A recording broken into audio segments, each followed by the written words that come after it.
Dear friends, today's readings are about marriage and divorce.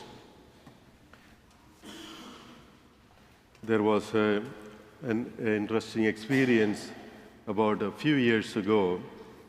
After the Mass, a couple asked me to bless them for their 50th wedding anniversary. And so after we finished the prayer, they told me, while we were dating, we always used to argue. And now we wonder, after 50 years, how even we got married. And then I asked them, did you ever consider divorce? Then the wife said, divorce, never, but murder many times. Dear friends, in today's gospel, Jesus does not claim to introduce a new teaching about marriage, but reminded the Jewish people the original intention of God's plan. Jesus turns to the book of Genesis when he is put on the spot by the Pharisees regarding the question of divorce. As the Pharisees would have known, the Jewish people were permitted a form of divorce by Moses. According to the book of Deuteronomy, chapter 24, a man who becomes displeased with his wife for doing something objectionable could write her a bill of divorce and dismiss her from his house. There was no provision for wife, or there was no Jewish law for a woman to divorce her husband.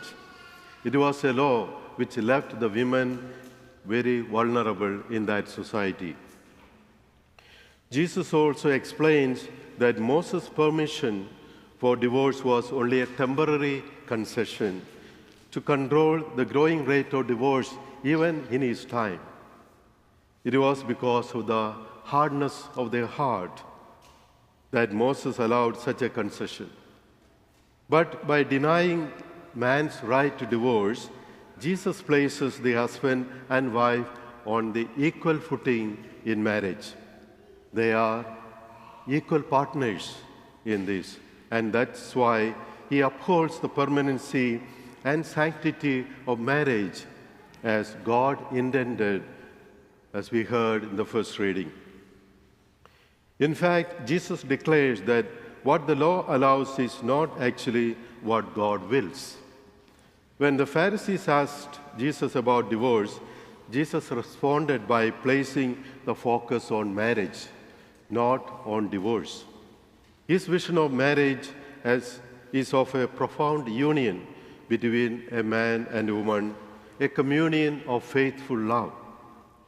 Marriage between a man and a woman is a time-tested way in which children can grow up to be loved as well as being given stability and security in their life. No other setting has ever proven to be a better option for flourishing of children because marriage is not a human invention or human institution, but a divine one. And so, one must consult God before he or she goes to a lawyer to file for divorce. Therefore, what is legal is not always necessarily moral according to the divine law. However, there are some fine truths about marriage which we seldom remember. First of all, marriage is a unique relationship. Secondly, it is a vocation like the religious life.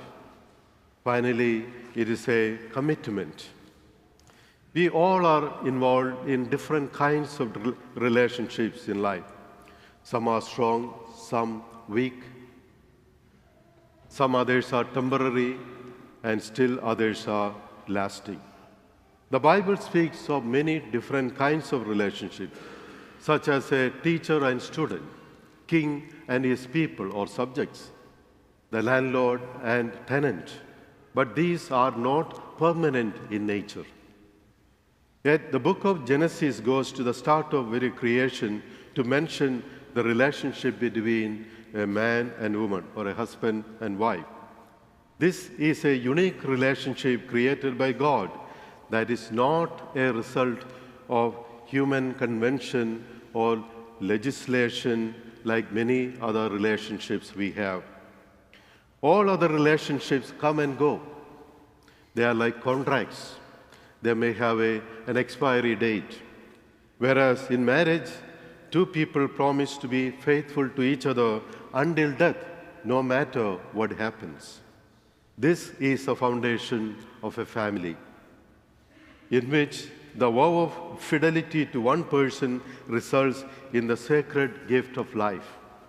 Thus, if our society really cares about children, it will channel financial and professional resources into supporting marriage, because the building block of any society is not the individual, but the family. When married couples allow Christ to be the center of their commitment, they experience deeply the love and peace poured out from God, a peace that flows forth to their children and their grandchildren. Let me conclude with a true story about family. You must be familiar with General MacArthur. He was a very accomplished military leader of our times. In fact, General MacArthur was born in Milwaukee. Some of you might know. He was nominated 3 times for the Presidential Medal of Honor. He writes about his family experience as a soldier and as father. He writes, "By profession, I am a soldier and take pride in that fact. But I am infinitely prouder to be a father. A soldier destroys in order to build. A father only builds, never destroys. The one has the potentiality of death, the other embodies creation and life.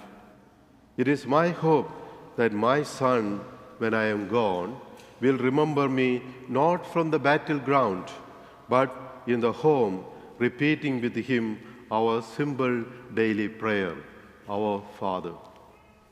Dear friends, today let us pray that the Lord may bless all the parents to be proud parents for God's gift of their family and their children.